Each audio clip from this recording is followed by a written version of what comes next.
mari kita coba lihat bagaimana layout sebuah proposal produk. Saya coba di sini, ini contoh kebetulan proposal milik saya sendiri. Saya pelaku usaha agribisnis, sekarang sudah menjelang Lebaran Idul Adha. Saya coba membuat proposal untuk penyediaan hewan kurban. Nah, elemen-elemen yang harus ada dalam sebuah proposal produk ya, yang pertama jelas harus ada halaman cover. Nah, halaman cover ini bentuknya bisa seperti ini. Mohon maaf. Nah, jadi halaman cover bentuknya seperti ini.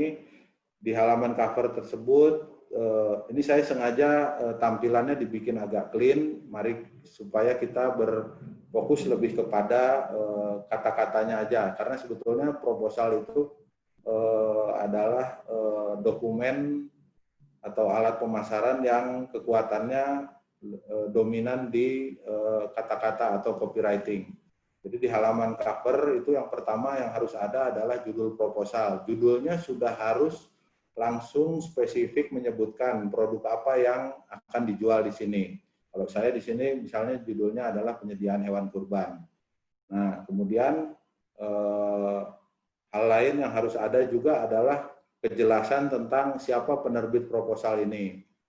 Bisa kalau sudah punya logo bisa dicantumkan, nama usahanya harus dicantumkan juga di situ.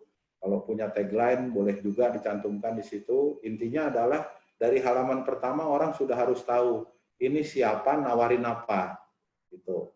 Jadi kalau dalam hal ini MIB Farm menawarkan penyediaan hewan kurban.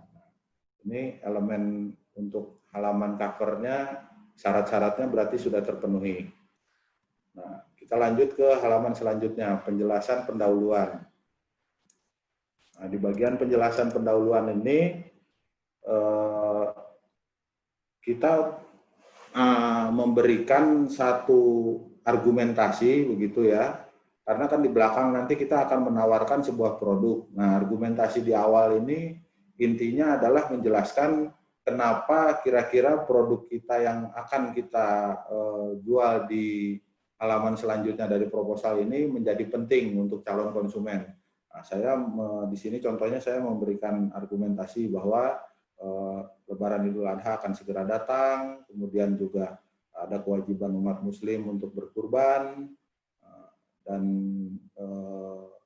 tentang bahwa kita bergerak di bidang peternakan dan sebagainya begitu. Nah, ini di bagian pendahuluan ini tujuannya adalah udah mulai mengarahkan pemikiran calon konsumen kita ke produk yang akan kita tawarkan di bagian selanjutnya. Nah, komponen selanjutnya yang harus ada adalah profil singkat nama dan profil singkat dari kita selaku penerbit proposal. Harus jelas disebut di situ lembaganya, misalkan contoh kalau seperti saya MIB Farm begitu, nah sebagai nama penerbit proposal, penanggung jawabnya saya sendiri. Nah, kemudian bidang usahanya disebut di sini adalah peternakan. Nah, kemudian kapasitas produksi ini juga jadi elemen lain yang harus dicantum dalam sebuah proposal supaya ada pemahaman di pemikiran konsumen ini sedang bicara dengan, kalau calon supplier itu berarti calon supplier kapasitas produksi seperti apa, gitu, kurang lebih seperti itu. Nah, kapasitas produksi ini harus jelas tercantum di dalam profil perusahaan. Nah, kemudian komponen lainnya adalah kita bisa mulai memention sedikit-sedikit apa sih sebetulnya keunggulan kita ini, gitu. Kalau contoh seperti saya gitu, bahwa keunggulannya sudah diterima oleh sejumlah klien. Nah, kemudian juga farmnya punya manajemen yang rapi sehingga menjadi tempat studi banding dari mahasiswa, seperti itu. Bapak Ibu mungkin bisa mengembangkan, Bapak Ibu lebih tahu tentang keunggulan usahanya sendiri, tapi intinya adalah bagian keunggulan tersebut harus ditonjolkan di dalam profil usaha sehingga calon konsumen mendapatkan rasa bahwa penerbit proposal ini adalah sebuah entitas usaha yang kredibel, seperti itu. Nah, kalau punya foto mungkin bisa ditampilkan di sini. Ya, saya ini menggunakan Microsoft Word biasa saja, jadi layoutnya juga sebetulnya nggak perlu rumit-rumit, desainnya clean aja gitu, lebih banyak putihnya. Yang penting informasi terkait usaha Bapak, tempat usaha Bapak Ibu, misalkan kalau usahanya di bidang kuliner misalnya begitu, maka workshop usahanya atau etalase usahanya mungkin bisa dipajang begitu. Intinya adalah di bagian profil perusahaan ini kita membangun kredibilitas kita di depan calon konsumen, seperti itu. Nah, setelah kita bicara tentang siapa kita, selanjutnya kita bicara tentang apa produk yang kita tawarkan. Nah, disebutkan di situ, ini semacam katalog produk begitu. Hanya bedanya adalah kalau dalam tampilan saya ini tidak menggunakan foto. Fotonya tadi sudah ada di halaman sebelumnya, tapi Bapak Ibu juga bisa mengkombinasikan antara deskripsi dengan foto. Tapi yang paling penting di sini adalah penggunaan kata-kata ini diusahakan sesingkat mungkin, tapi menyebutkan jenis produknya apa, nama produknya apa, spesifikasi produknya seperti apa, kuantitas produknya seperti apa. Jadi contoh kalau dalam saya menjual 3 jenis komoditas ini, yaitu hewan domba, kambing, dan sapi. Kemudian kualitas produk saya jelaskan bahwa karena menggunakan pakan yang 80% rumput, maka tekstur dagingnya akan rendah lemak. Jadi Bapak Ibu mungkin kalau di usaha di bidang garmen misalnya gitu bisa dijelaskan misalkan jenis kain yang digunakan seperti apa atau teknik pembuatannya seperti apa sehingga mutu produknya seperti apa begitu. Nah, kemudian kuantitas juga harus disebut.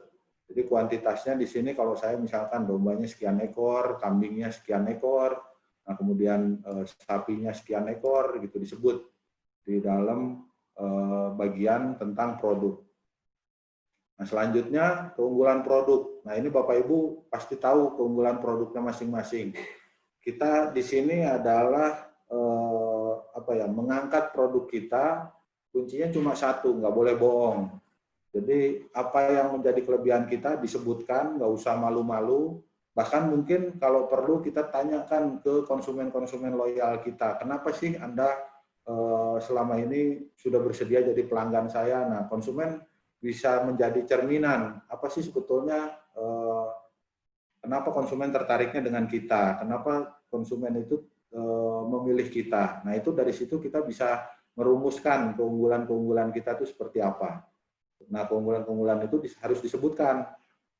Kalau saya misalkan ada unsur pemberdayaan masyarakatnya, kemudian ada unsur asal-usul hewan, sudah jelas, begitu usia hewannya memenuhi syarat, aspek halalnya. Nah, ini tergantung kepada tergantung kepada ruang lingkup bisnisnya. Jadi kalau misalkan bisnisnya di bidang furniture misalnya, yang ditonjolkan adalah aspek kekuatan atau aspek desain, seperti itu, desainnya up to date misalkan, atau di bidang apparel juga seperti itu, aspek desain misalnya. Kalau di makanan, aspek kebersihan, aspek halal, hal-hal seperti itu. Nah, Bapak Ibu harus menggali apa yang menjadi keunggulan produk yang Bapak Ibu tawarkan di sini. Nah, kemudian komponen yang selanjutnya, kalau misalkan usahanya sudah cukup lama, punya konsumen-konsumen tetap yang bisa dijadikan sebagai referensi, karena sifatnya bisnis, bagaimana sebuah transaksi terjadi, itu adalah sebuah proses yang bersifat psikologis. Nah, salah satu hal yang bisa digunakan untuk menaikkan psikologi dagang kita, sehingga konsumen yakin terhadap kita dan akhirnya memutuskan untuk beli adalah dengan mencantumkan pelanggan-pelanggan kita. Kalau Bapak Ibu sudah punya, boleh dicantum di situ. Apa aja pelanggan. Mungkin kalau misalkan bisa dicantum juga testimoni dari para pelanggan itu akan menjadi nilai tambah yang sangat baik di dalam proposal produk dari Bapak Ibu sekalian. Nah, kemudian komponen lain juga yang harus dicantum adalah harga dan pilihan cara pembayaran. Nah, ini konsumen kita ketika menerima produk kita, tadi sudah dijelaskan tentang siapa kita, kredibilitas kita seperti apa, produk kita seperti apa, keunggulan produk kita seperti apa. Nah, ini kita sudah mulai mengarah. Jadi mungkin di pemikiran konsumen sekarang, kalau konsumen sampai di halaman ini, pasti konsumen sudah mulai berpikir-pikir, oh, nampaknya produsennya kredibel nih. Nah, kemudian produknya juga bagus nih gitu. Nah, gimana nih cara saya untuk mendapatkan produknya, berapa harganya? Nah, jadi hal-hal itu kita sebetulnya outline sebuah proposal itu mengikuti alur pemikiran kurang lebih dalam sebuah komunikasi penawaran begitu.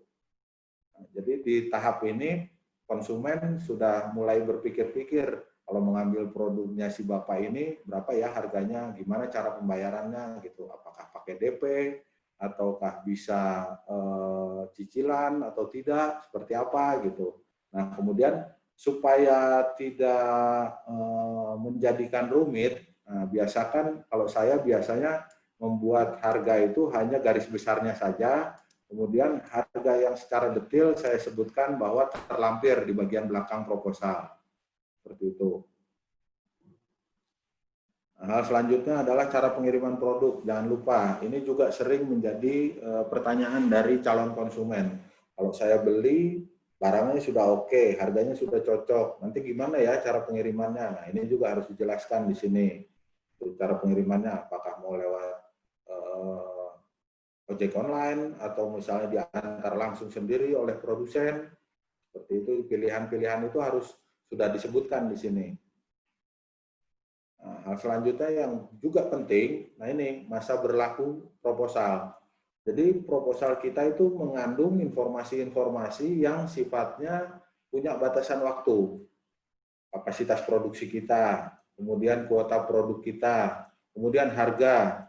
Itu semuanya adalah informasi-informasi yang memiliki batasan waktu. Sehingga proposal kita pun juga memiliki batasan waktu. Nah, kalau contoh saya di sini, saya menerbitkan proposal ini pada 1 Juni 2020. Informasi yang ada dalam proposal saya itu berlaku sampai Lebaran Idul Adha yang tahun ini jatuh pada tanggal 31 Juli 2020. Di luar dari termin waktu yang disebutkan di sini, tentunya proposal produk saya tidak berlaku seperti itu. Nah, yang terakhir tentang penutup. Kita tadi sudah dari awal sudah menjelaskan deskripsi kita, produk yang kita jual seperti apa, kemudian harganya bagaimana, keunggulan produk kita apa. Nah, kalimat penutup ini akan menjadi penting. Pemikirannya, semua informasi sudah kita sampaikan, ada di kepala calon konsumen. Nah, di kalimat penutup ini, istilahnya kalau di orang pemasaran kan closing-nya di sini gitu.